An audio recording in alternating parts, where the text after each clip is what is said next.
युवजन सेवक में आपका स्वागत है। मैं समरीन, चलते हैं खबरों की ओर।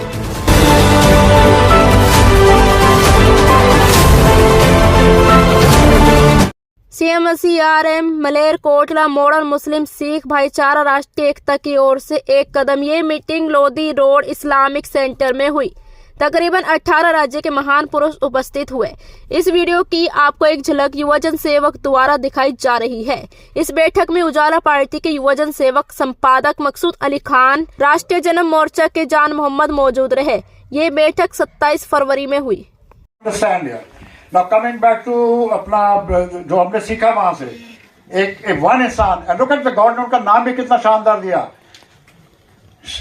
शेर मोहम्मद क्या था, Nawab Sher Mohammad Khan, a big fitting name for.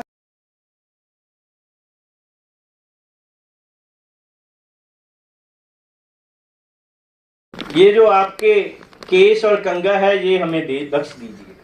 ये मांगा अपने पुत्र शहीद करवा के, अपने मुरीद शहीद करवा के, और कंगा और थोड़े केस थे गुरु गोबिंद सिंह के, वो थे उनके पास। गुरु गोबिंद सिंह ने अपनी आधी दस्तार काटी, आधी उनके सिर पे दे दी। ये रिश्ता है तुम्हारा और हमारा, एक पगड़ी का रिश्ता है, क्योंकि गुरु गोबिंद सिंह की आधी दस्तार तुम्हारी कौम के जो उस समय गुरु गोबिंद सिंह को रिप्रेजेंट कर रहे थे, उसके सिर पे गुरु गोबिंद सिंह की आधी दस्तार है। ये रिश्ता है तुम्हारा हमारा। बोले कोटला निहंका को कैसे भूल जाऊं, उसके घर में बचित्तर सिंह आया और पीछे से मुगल फौज थी आई। कोटला निहंग खां उसके घर में हुआ, फौज आई क्योंकि बचित्तर सिंह बहुत जख्मी हो गए, तो फौज ने तलाशी लेनी थी। अपनी बेटी को एक कमरे में बंद कर दिया बचित्तर सिंह के साथ, और कुंडी लगा के कहा कि मेरी बेटी और मेरा दामाद इस कमरे में है, इसकी तलाशी नहीं हो सकती। और उस बीबी ने अपनी पूरी जिंदगी भाई बचित्तर सिंह की बेवा बन के गुजारी। ये रिश्ता है तुम्हारा और हमारा। पीर बुद्धू शाह के बारे में जब वजीर खान को पता चला, कहा इनका पूरा घर जला दो। पीर बुद्धू शाह को जमीन में गाड़ के कुत्तों से नचवाया उस बंदे ने, और पूरा खानदान उसका जला दिया। एक बच्चा उनका घर से बाहर गया था, वो बचा है आज भी उनके पास, वो कंगा और वो केस हैं गुरु गोबिंद सिंह के। ये रिश्ता है तुम्हारा हमारा। कितनी बातें बताऊं, कितनी मिसालें दूं, पर हुआ क्या, फिर कोई तीसरा आया। पंजाबी दा खान है, तीजा रलिया ते घर गलिया। फिर कोई तीजा आया। पहला कौन तीजा आया? ब्रिटिश आए।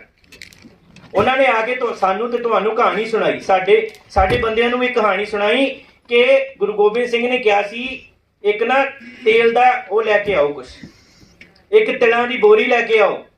पहला गुरु गोबिंद सिंह ने अपनी बात तेल विच पाई, उस तो बाद तिलां दी बोरी विच पाई, फिर खड़ी करके कहा कि मुसलमान इन्नियां सौवां भी खान, इन्हां ते इतबार नहीं करना। एक कहानी आई, हमारा रिश्ता टूट गया क्योंकि कोई तीसरा आया, उसने रिश्ता तोड़ दिया। अगर मलेरकोटला बच सकता था तो पूरा पंजाब क्यों नहीं बचा? क्योंकि गुरु नानक साहब के करतारपुर में तो आधा हिस्सा मुसलमानों ने भी तो लिया ही था ना उस चद्दर का। वो पीस बरकरार क्यों नहीं रहा? वो रिश्ता क्यों नहीं बच पाया? क्यों ये लकीर बन गई?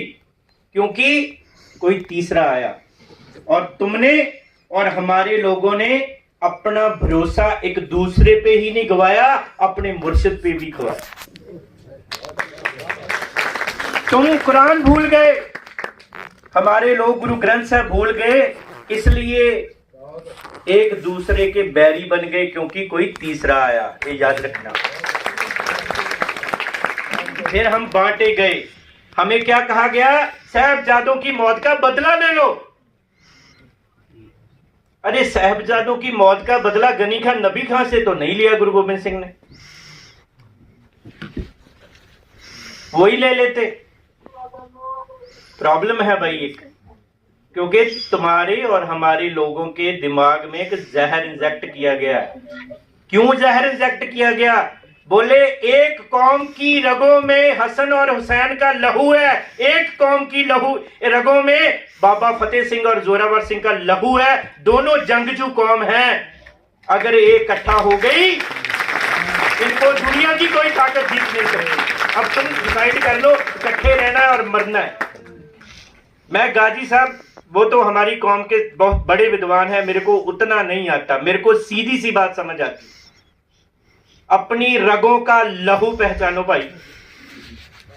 सिख गुरु ग्रंथ साहब की बानी में जो लिखा वो पहचाने, और मुसलमान भाई जो पवित्र कुरान में लिखा उसको पहचान लो, अदरवाइज तीसरा भी है, ये याद रखो। क्योंकि अब आखिरी बात कह दूं, क्योंकि मेरे पास तो बोलने के लिए 10,000 एग्जाम्पल्स होंगी, क्योंकि 10 साल का समा हमने मुसलमानों की रिश्तेदारी दोस्ती में बताया, हजारों किस्से होंगे, एक ही बताना है बस। हुआ क्या, जब रोहिंग्या मुसलमानों को वहां से धकेला गया तो खालसा एड लंगर लेके गई वहां पे, तो हम लोगों ने उस लंगर के लिए लुधियाना में वो कैंपेन चलाई कंट्रीब्यूशन लेने की लोगों से। तो एसएसपी ने कहा ये बंद करो, ये नहीं चलेगा यहाँ पे।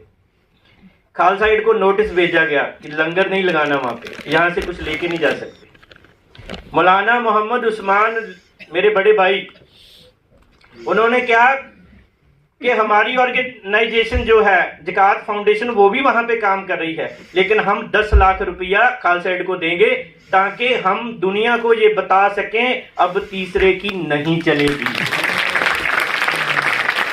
जब जामा मस्जिद में हम चेक लेने गए तो मैंने अपने साथी और वहां पे कहा सब मुसलमानों को कि भाई ये जो चेक है ये चेक नहीं है, ये दिल्ली की हुकूमत के माथे पे आज पसीने की 2 बूंदे हैं। तुम सोच लो, जो लोग हमारे साथ खड़े ये फोटो में नजर आएंगे वो दिल्ली के माथे पे 2 पसीने की बूंद का मरकज बनेंगे। बनना है तो साथ खड़ो, नहीं तो पीछे खड़ जाओगे।